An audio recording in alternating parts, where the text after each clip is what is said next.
السلام علیکم ورحمۃ اللہ۔ وعلیکم السلام ورحمۃ اللہ وبرکاتہ۔ وعلیکم السلام ورحمۃ اللہ وبرکاتہ۔ السلام علیکم۔ وعلیکم السلام ورحمۃ اللہ۔ السلام علیکم۔ السلام ورحمۃ اللہ۔ السلام علیکم۔ وعلیکم السلام ورحمۃ اللہ وبرکاتہ۔ خیریت؟ الحمدللہ۔ ماشاء اللہ۔ جی بھائی کیا نام ہے آپ کا؟ محمد ذیشان۔ محمد ذیشان، ماشاء اللہ۔ جی بھائی نام؟ امن محمد۔ امن، ماشاء اللہ۔ جی، محمد تحسین۔ محمد تحسین۔ محمد محسن۔ محمد محسن، ماشاء اللہ۔ ہمارے ساتھ یہ 4-5 اسلامی بھائی موجود ہیں۔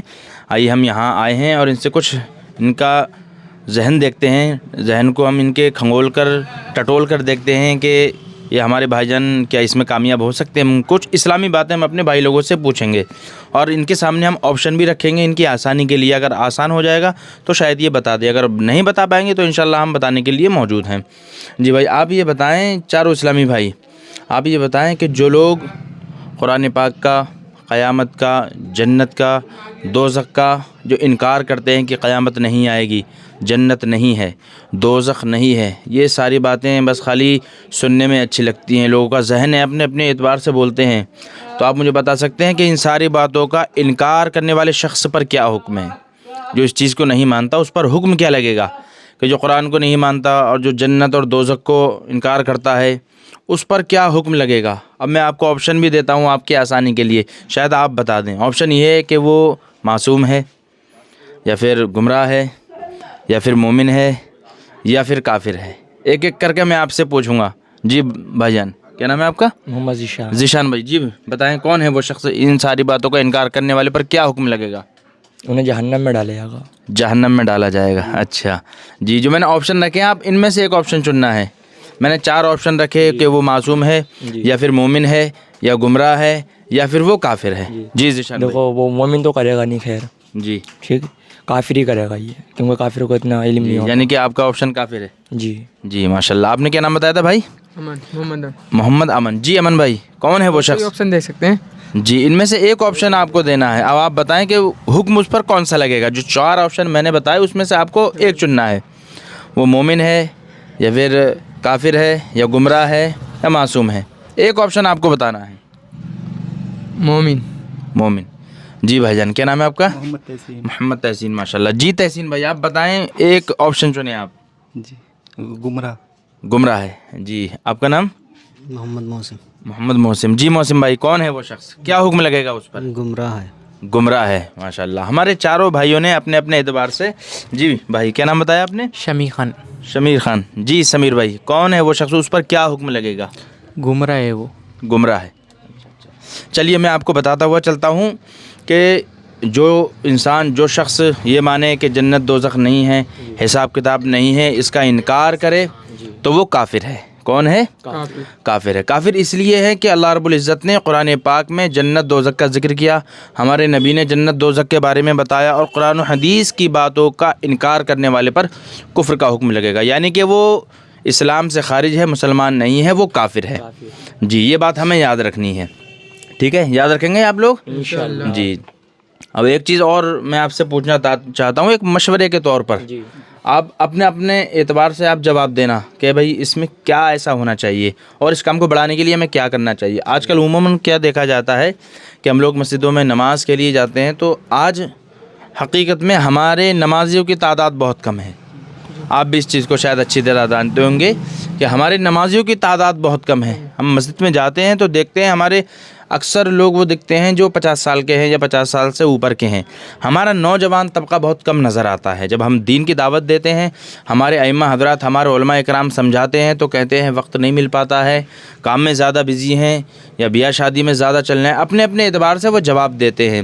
اب آپ میں سے یہ بتائیں کہ وہ ہمیں اس پر کیا کرنا چاہیے؟ کام تو سب کو پڑا ہے، زندگی بھر کام سب کو ہے، مگر کام کے ساتھ ساتھ ہمیں وقت بھی نکالنا ہے نماز کے لیے، کیونکہ نماز پہلے ہے اور کام بعد میں ہے۔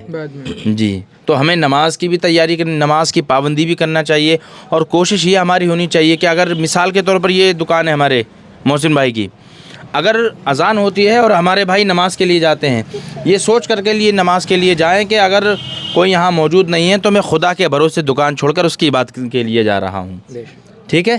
جی ہاں، تو ایسی سوچ ہماری ہونی چاہیے۔ کاروبار نہ دیکھیں، یہ کاروبار بھی تو اس اللہ رب العزت نے ہمیں عطا فرمایا، جی جس کی ہم عبادت کرتے ہیں، جس کے سامنے ہم سر جھکاتے ہیں، جس کی تعریف و توصیف بیان کرتے ہیں، اسی نے یہ سب کچھ ہمیں عطا فرمایا. وہ چاہے تو ہم سے چھین بھی سکتا ہے, اور وہ جب چاہے ہمیں خوب عطا بھی کر سکتا ہے.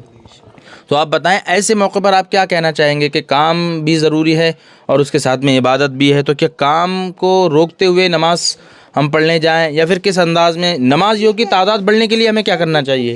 آپ اپنے اپنے اعتبار سے بتائیں کہ ہم کچھ لوگ چند لوگ مل کر کے امام پر محنت کریں, امام پر نہیں محلے پر, امام صاحب ہو گئے ان کے ساتھ میں کچھ لوگ ملیں اور محلے والوں پر جا کر ان کو دعوت دیں, بار بار کہیں ان کے نماز کے لیے.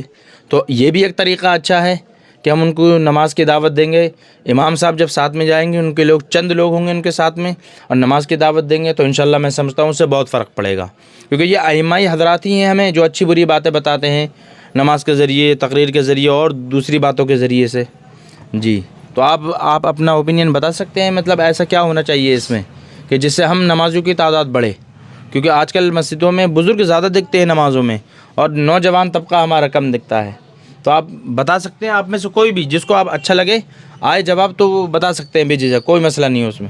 جی بھائی. مسئلہ یہ ہے کہ جیسے ہم 4 بھائی ہیں, مومن ہیں ہم 4 بھائی. اب جیسے ہم نوجوان ہیں, ہم مسجد میں جیسے نماز پڑھنے نہیں جاتے.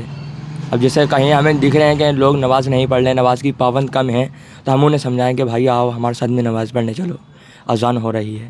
جی ہاں ماشاءاللہ, یہ بڑی اچھی بات بتائی آپ نے کہ جب ہم نماز کے لیے جا رہے ہیں اور 4 لوگ اگر ہمیں نظر آ رہے ہیں تو ہم ان کو بھی نماز کی دعوت دیں اور ان کو بھی لے کر کے جائیں مسجد میں, کیونکہ نماز پڑھیں گے, اس کا دین کی دعوت دی ہم نے, ان کو نماز کی دعوت دی, اس کا ثواب ہمیں ملے گا.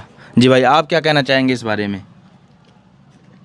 جی بھائی آپ میں سے, جی بھائی آپ کچھ کہنا چاہیں گے اس موضوع پر کہ نمازی بڑھانے کے لیے ہمیں کیا کرنا چاہیے, کیسی محنت کرنا چاہیے, جو آپ کے ذہن میں اچھا لگے؟ کام کو سائڈ میں رکھ کے نماز کے ٹائم پہ نماز پڑھنا چاہیے, اس کے بعد میں آ کے کام بھی دیکھنا چاہیے. جی ہاں بڑی پیاری بات بتائی ہمارے بھائی نے. کیا نام بتایا تھا آپ نے؟ شمی خان. کہ کام بھی دیکھنا چاہیے, جب نماز کا وقت آئے تو ہم نماز پڑھیں, نماز کے بعد میں ہمیں کام دینا چاہیے, کیونکہ کاروبار بھی گویا کہ ایک طریقے کا ہمارے لیے عبادت ہے, مگر اس سے بھی زیادہ ضروری کیا ہے؟ نماز ہے. کیونکہ اللہ پاک نے ہم پر 5 ارکان فرض کیے. پہلا ارکان یہ ہے توحید و رسالت, یعنی اللہ پاک کو ایک ماننا اور اس کے پیارے حبیب کو ماننا. اس کے بعد میں پہلا فرض کیا ہے؟ نماز کا. تو نماز تو ہمیں کسی بھی حال میں نہیں چھوڑنی ہے. جی آپ نے سنا ہوگا کہ میدان کربلا میں امام علی مقام شہید ہو گئے, مگر آپ نے نماز نہیں چھوڑی. ظہر کا وقت تھا, آپ نے نماز کو قضا نہیں کیا, کیونکہ ہر چیز سے بڑھ کر کے نماز ہے. کاروبار سے بھی بڑھ کر نماز ہے, اولاد سے بھی بڑھ کر اولاد ہے نماز ہے, ہر چیز سے بڑھ کر ہمارے لیے نماز ہے. ہم نماز پڑھیں گے تو انشاءاللہ نماز کی برکت سے اللہ رب العزت ہمیں بے شمار برکت عطا فرمائے گا. بہت بہت شکریہ آپ سب کا. السلام علیکم ورحمۃ اللہ وبرکاتہ.